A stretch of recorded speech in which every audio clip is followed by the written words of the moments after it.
Jika pujian bisa memberikan kita semangat, mengapa hinaan harus membuat kita patah semangat? Bagaimana bisa kita memperdulikan orang yang membenci kita sementara kita mengabaikan orang yang menyayangi kita? Assalamualaikum warahmatullahi wabarakatuh. Ahlan wa sahlan di channel Keluarga Bun Ai, keluarga yang bercita-cita selalu bersama sampai surga. Amin amin ya robbal alamin. Apa kabar di hari Jumat yang penuh rahmat? Wow, Masya Allah, Tabarakallah ya. Setiap sore ya, hujan lagi di Depok atau di Depok lagi hujan. Mana nih yang benar kosakatanya? Oke teman-teman, apa kabar? Mudah-mudahan selalu diberikan kesehatan, kelimpahan rezeki dan kemudahan dalam setiap mencapai keinginannya. Nah, untuk hari ini Bun Ai mau sharing bagaimana cara Bun Ai dulu mengelola keuangan dan beberapa kesalahan ya tentang pengelolaan keuangan yang pernah Bun Ai ambil. Nah, sebelumnya Bun Ai minta maaf banget kalau nanti pencahayaannya itu kayak nggak stabil ya. Karena kemarin ring light-nya udah bener dibenerin dan tabarakallah Masya Allah ditarik lagi sama si Princess Agni. It's okay. Gak apa-apa, semangat. Mudah-mudahan teman-teman tidak terganggu dan teman-teman tetap bisa menyimak apa yang ingin Bunda sharing di hari ini. Karena di Depok lagi hujan, jadi mungkin nanti akan dengar suara gerimis-gerimis manja ya. Oke, jadi langsung aja kita masuk ke poin yang pertama. Kesalahan Bun Ai dalam mengelola keuangan adalah mengikuti asuransi pendidikan yang Bun Ai anggap tabungan pendidikan. Oke, Bun Ai disclaimer dulu ya, bahwa Bun Ai nggak pernah menyalahkan insurance sama sekali. Tapi mungkin saat itu dan saat ini tidak cocok untuk kepribadian Bun Ai. Karena Bun Ai itu beranggapan bahwa asuransi itu adalah tabungan pendidikan. Dimana yang namanya tabungan ya, kita kan berharap nabung 1 juta ya balik 1 juta. Nah, kalau di asuransi itu kan ada yang namanya estimasi hasil. Nah, ternyata estimasi hasil itu juga bukanlah patokan. Kalau Bun Ai selalu berpikir itu simple. Kalau kita kerja, kita dikasih estimasi gajinya itu antara 5 sampai 8 juta, berarti minimal di angka 5, maksimal di angka 8. Tapi ternyata tidak dengan asuransi, teman-teman. Itu benar-benar fluktuatif untuk hasilnya. Karena di 5 tahun pertama, ternyata kita kan memang harus membayar premi yang kadang-kadang itu tidak dijelaskan secara detail. Seperti yang diinformasikan, tidak bisa ditarik di 5 tahun pertama karena harus membayar premi. Kalau ditarik maka akan terjadi kerugian. Makanya Bun Ai ngecek di tahun ke-7, ternyata saldonya masih jauh dari estimasi hasil. Baru di situ Bun Ai pelajari secara detail. Bun Ai baca lagi polisnya. Akhirnya alhamdulillah ketemu beberapa yang memang tidak sesuai dengan yang dijelaskan. Yap, setelah ngecek saldo di tahun ke-7 itu kaget banget karena ternyata saldonya itu jauh dari yang kita tabungin. Jangankan untung, imbang aja enggak. Bun Ai sama sekali tidak bilang insurance itu buruk, tapi tidak cocok untuk Bun Ai. Kalau teman-teman yang lagi cari seperti untuk perlindungan atau mungkin yang hari ini dengar orang insurance, mohon maaf banget ya, Bun Ai sama sekali enggak bermaksud menjelekkan apapun, tapi Bun Ai cuma sharing apa yang pernah Bun Ai lakukan. Merasa itu adalah sebuah kekeliruan di mana Bun Ai ya melangkah tanpa ilmu yang cukup atau bahkan gak ada ilmunya. Sampai saat ini juga sama masih sangat belajar.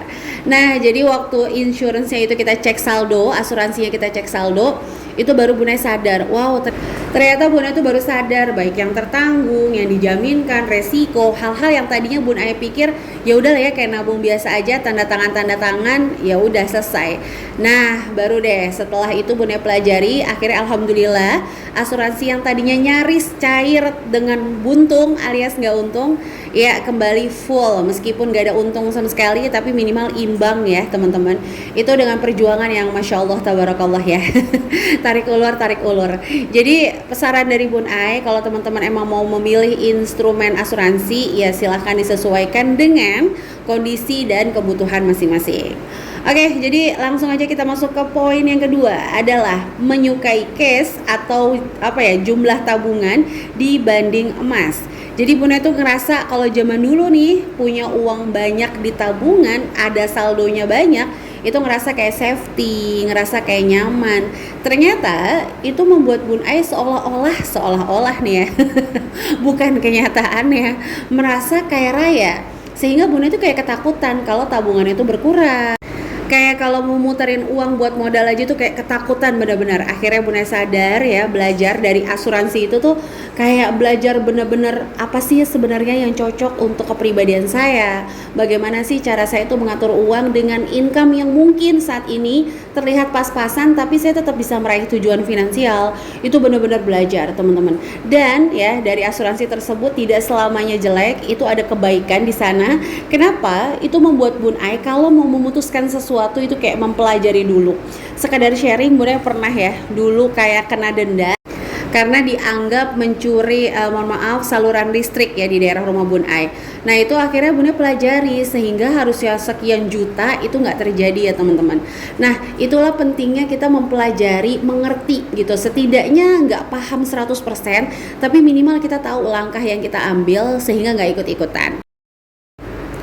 Nah jadi gitu ya, kalau Bunda itu dulu benar-benar kayak suka sama uang cash. Kalau saldo di tabungan banyak tuh kayak seneng banget. Jadi setiap punya uang pokoknya nabung di bank. Bahkan gak mau beliin LM karena Bunda juga gak ngerti logam mulia pertama. Yang kedua, Bunda itu gak suka banget pakai perhiasan jujur.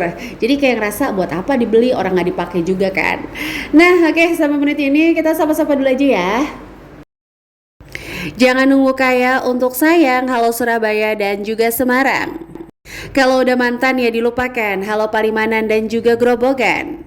Di kebun ada domba. Halo Cirebon dan Bulukumba. Makan kue tar bersama keluarga. Halo Makassar dan juga Salatiga. Kalau Salatiga berarti benar 7 ya. Nah kalau Makassar berarti aduin aja sama ayahnya, Pak, Makassar gitu ya. Canda ya teman-teman. Oke, jadi untuk seluruh teman-teman yang senantiasa mendukung channel Keluarga Bun Ai, like, komen positif, subscribe, terima kasih. Bagi yang baru bergabung, jangan lupa untuk tekan tombol subscribe dan menyalakan lonceng notifikasi sehingga nggak ketinggalan kalau Bun Ai upload video terbaru. Jika berkenan boleh bantu Bun Ai share ke seluruh sosial media yang teman-teman punya. Adakah ide atau pengen dibuat tentang apa, boleh tulis-tulis di kolom komentar. Buat kamu yang lagi semangat usaha menabung untuk mengejar impian, selalu yakin bahwa impian kamu akan kecil kalau Allah memberikan persetujuan. Jadi apapun yang kita lakukan itu hanya semata-mata menunjukkan sama Allah bahwa kita itu serius banget untuk mencapai impian kita. Bukan kayak apa ya, OMD gitu. Apa sih OMD? Omong doang gitu pokoknya ya. Oke, jadi langsung aja kita masuk ke poin yang ketiga. Kesalahan yang nomor 3, Bun Ai dulu terlalu banyak ikut arisan sampai Bun Ai berpikir ternyata arisan itu yang kita anggap sebagai tabungan bisa juga menjadi penjamin hutang. Adakah yang merasa kayak gini? Boleh nih tulis-tulis di kolom komentar. Jadi serius ya, tentang semua materi yang di Smart Mom Class itu berdasarkan dulu Bun Ai pengalaman, teman-teman cerita. Jadi sekali lagi kita sharing di sini sebagai ibu rumah tangga atau mungkin yang udah berkeluarga belum punya anak sama aja ya teman-teman. Atau bahkan banyak juga yang ikut kelas Smart Mom Class itu belum nikah. Nggak apa-apa, kita belajar ngatur keuangan. Kita sesuaikan dengan kondisi kita sesuaikan dengan keadaan dan juga kepribadian, lingkungan, sejarah. Karena serius, ternyata mengatur uang itu bukan perihal uangnya aja, tapi kepribadian itu benar-benar menentukan. Kadang-kadang ada orang yang kuat untuk hemat-hemat ya buat dirinya, tapi nggak sanggup kalau misalnya diminta sesuatu sama orang yang disayang. Ada orang yang kayak kuat banget, pokoknya apapun yang terjadi nggak boleh keluar uangnya, ada juga yang kayak gitu. Jadi kita sesuaikan dengan kondisi masing-masing. Nah, kenapa Bunda bilang ternyata arisan kok jadi kayak penjamin hutang nih? Nah, itu tadi, kalau kita makin banyak ikut arisan, kita kayak ngerasa yaudah ambil aja, nanti kalau pas arisan dapet kita bisa bayar.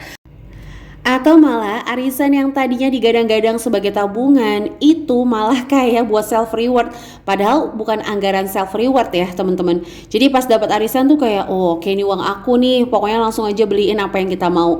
Belum lagi kalau kita ikut arisan kan yang lain pasti tahu ya. Misalnya kita ikut arisan 1 juta sebulan, 2 juta sebulan, 3 juta sebulan, itu pasti kan teman-teman tahu dan ngerasa kita tuh uangnya banyak. Yang pertama itu. Yang kedua, kadang-kadang pas dapat arisan itu banyak banget pajaknya ya. Bukan pajak ke negara. Pajak bagi mereka yang menganggap saudara tapi kayak nggak rela kalau kita itu punya uang sendirian, teman-teman. Ngerti kan sampai sini? Ngerti lah masa enggak? Kayak Kinan ya, teman-teman. Oke, jadi yang terakhir adalah terlalu ikut-ikutan. Nah, kadang-kadang itu misalnya temen invest di sana, kita ikutan invest tuh kayak ngerasa bangga. Karena lagi ngetren nih, padahal kalau ditanya ngerti juga enggak. Nah, jadi itu bahaya banget. Makanya sampai saat ini pun ya, sampai video ini dibuat, Bunda itu belum masuk ke saham, ke reksadana, jujur nih. Kenapa ya? Karena emang Bun Ai belum paham. Bunda baru sekedar tabungan berjangka, logam mulia, kalau ada uang sedikit deposito, ya kayak gitu-gitu aja teman-teman. Belum masuk ke saham atau reksadana. Atau bahkan kalau Bun Ai punya uang sedikit, Bun Ai lebih milih untuk kayak diputar aja deh jadi modal, meskipun sedikit keuntungannya tapi kayak nyaman gitu, kayak tenang. Nah, kalau untuk dua instrumen itu bukan gak bagus, tapi balik lagi emang Bun Ai belum paham. Sama kayak insurance tadi, bukan gak bagus, tapi Bun Anya yang belum paham gitu ya. Nah, ikut-ikutan ini bukan cuman pas buat nabung atau ikut investasi. Kadang-kadang ikut-ikutan, misalnya si A beli merek ini, oh berarti bagus nih. Terus ya udah, akhirnya secara alam bawah sadar ngomong bahwa merek inilah yang bagus. Terus kayak kita membagus-baguskan gitu. Apa sih bahasanya? Pokoknya kita kayak ngerasa kalau pakai merek ini ya kan bener bagus bener kan. Terus merek yang lain kayak kita nggak lirik. Padahal secara kualitas mungkin sama aja, menang di merek atau di brand ya. Oke, jadi itulah 4 kesalahan Bun Ai dulu untuk mengatur keuangan. Mudah-mudahan teman-teman di sini ya, yang paling hebat adalah orang yang bisa belajar dari pengalaman, tapi orang yang paling dahsyat adalah dia yang bisa belajar dari pengalaman hidup orang lain, sehingga dia nggak perlu kecebur dulu untuk merasakan basah. Mudah-mudahan teman-teman jangan sampai kecebur dulu ya. Cukuplah Bunda Yaji yang basah. Semoga teman-teman tetap selalu berhati-hati untuk memilah-milih instrumen yang cocok. Oke, jadi itu aja bisa Bunda share untuk hari ini. Sekali lagi mohon maaf kalau banyak kata-kata yang salah. Sampai jumpa lagi di channel Keluarga Bun Ai lainnya. Wassalamualaikum warahmatullahi wabarakatuh.